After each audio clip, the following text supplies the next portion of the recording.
està situat a la part nord de Manresa, més o menys, al costat d'on hi havia l'antiga via dels catalans que anava cap a Súria, i bastant a prop de l'eix transversal.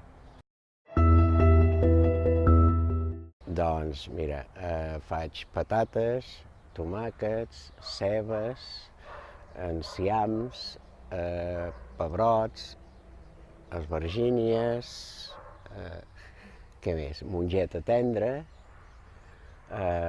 cols i escaroles per l'hivern.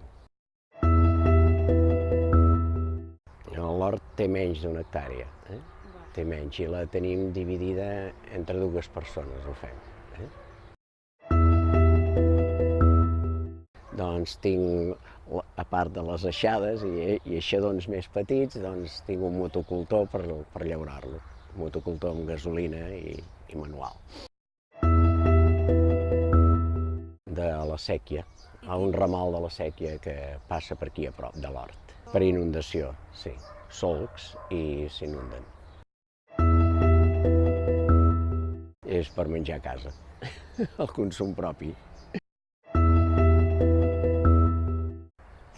Bé, jo l'he vist sempre igual, aquí l'he vist sempre igual, però sí que ja hi ha alguns veïns que han posat, per exemple, n'hi ha un que ha posat oliveres, que els hi posa el regadiu gota a gota, aprofitant la mateixa aigua. Va durar una època que hi havia molta gent, que no hi havia terrenys erms enlloc, tots estaven ocupats. Després va venir tot un temps en què se'n van començar a deixar, no sé si va ser que la gent ja tenia altres feines o el que sigui, i ara sembla que en tornin a buscar, la gent torna a buscar horts, però sí que hi va haver de desocupats bastants. I encara es pot mirar per aquí al Poal i se'n veuen que no hi treballa ningú. Sí, mira, m'agrada perquè és unes hores molt relaxants. Treballar a l'hort et relaxa, vull dir, encara que et cansi, però és una feina relaxant.